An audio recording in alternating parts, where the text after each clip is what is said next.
I cured my social media addiction without quitting social media for a single day. So how did I do it? By fixing my social media. And here's how you can fix yours too in 6 simple steps.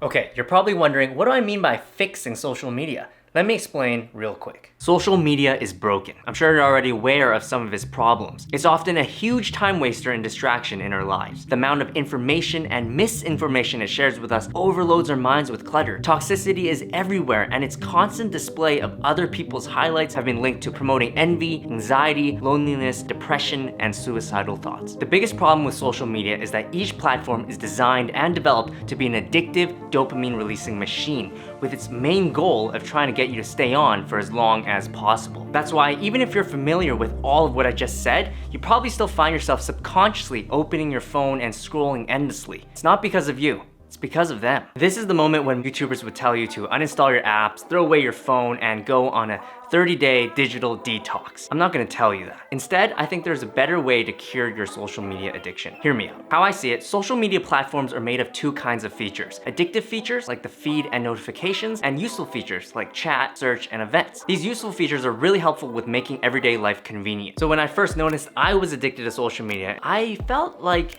quitting social media, even if temporarily, was not a perfect solution. Giving up those useful features would be quite a trade-off. And really, unless your goal is to completely quit forever, eventually you're gonna hop back on there, and all those addictive features are gonna gradually grab your attention once again. I knew there had to be a better and easier way of reducing my time spent on social media. And then I realized, the answer was simple. What if I just removed the addictive features of social media? Then I naturally become less addicted to it while still having access to all of its useful features. And so with a mix of settings, extensions, and apps, I fixed my social media. And that's what I'm gonna show you how to do today. Now, warning, what I'm about to show you is going to completely change your social media experience, so much so that after this video ends, you may never see me again. I'm practically sabotaging my own channel for your benefit. If you do want to continue seeing videos from me though, on topics like self-improvement, productivity, and business, make sure to subscribe to the channel, hit the bell icon, and give this video a like. That way you'll still be able to find my content, okay?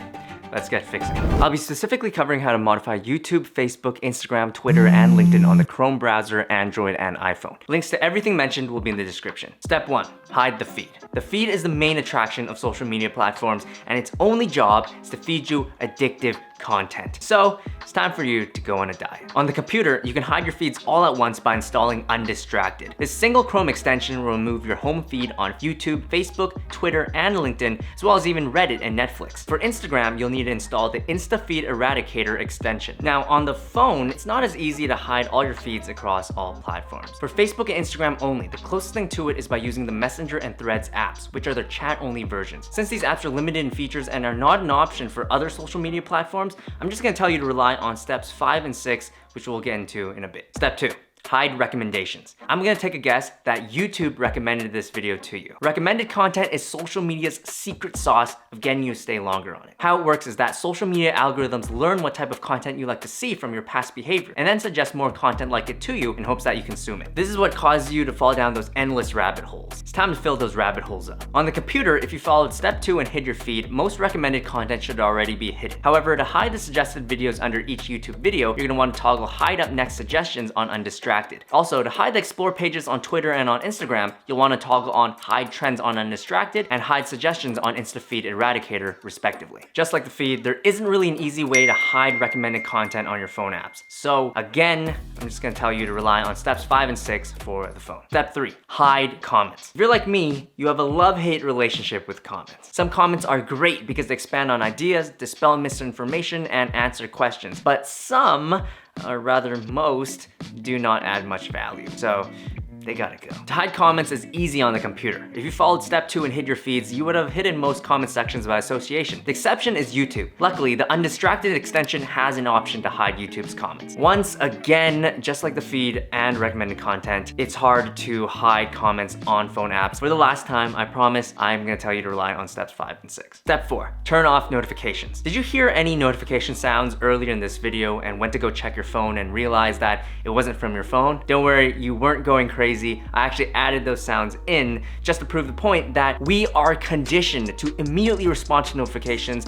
even if they are unimportant or non-urgent. Notifications are attention killers and we need to get rid of them. On both the computer and phone, you can toggle off your notifications in each social media platform's settings. I personally have most of my notifications off except for a few, such as when I receive a message from friends and family on Facebook. Step 5, remove accessibility. Social media's ease of access is a huge reason as to why it is so addicting. To spend less time on it, we have to start treating social media like a TV show on cable television. One way to do that is by not making social media accessible everywhere you go, aka uninstalling your phone apps. Another way is to make social media only accessible during certain hours of the day by setting a schedule. I personally keep my social media apps on my phone because there are some features like uploading a photo on Instagram that is only available on the phone. But I do limit my social media usage to certain hours of the day. On the computer, you can restrict platforms during certain hours using the Stay Focused extension. On the phone, you can do this with the digital wellness feature on Android and screen time on iPhone. These features aren't that strict, so you can find other apps in the Play Store and App Store that are a little bit more unforgiving. Eventually, you will internalize your schedule and it will become a habit. Then you'll be disciplined enough to disable those extensions and apps. So when it comes a time where you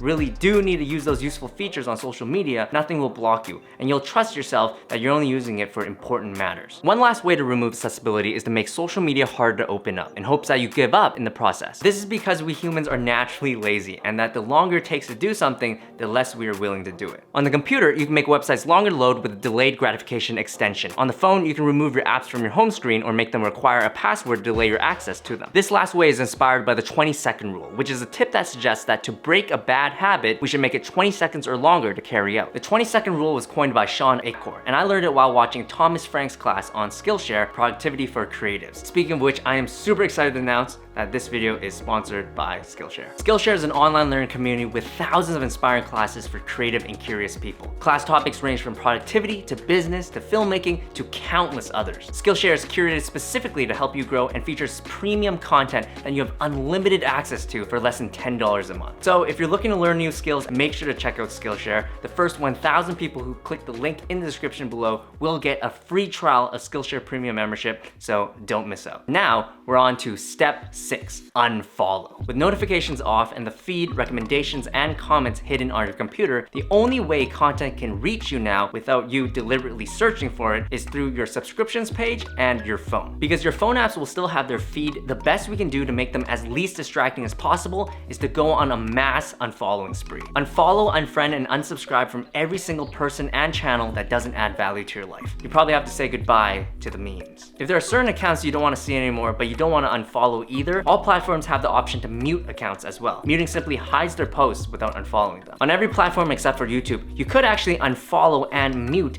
every single person and page where nothing would show up on your feed anymore, and you would have removed your feed, even on your phone. It takes quite a while depending on how many people you're following, but definitely worth it at the end. And with that, we have fixed your social media and have removed the addictive features, at least to the best of our ability. These modifications you've added will naturally decrease the dopamine you get from each platform, to a point where you won't actually find much excitement on them anymore. It's like a cookie jar with no cookies inside. You'll eventually learn to stop checking it. I acknowledge that this method is not foolproof and that there are many ways where you can find yourself consuming content in a healthy manner, but try it out. I really think that this method is much more approachable and longer lasting than 30-day detoxes. If you enjoyed this video, be sure to give it a like, subscribe to the channel if you haven't already, consider becoming a patron, and peace out.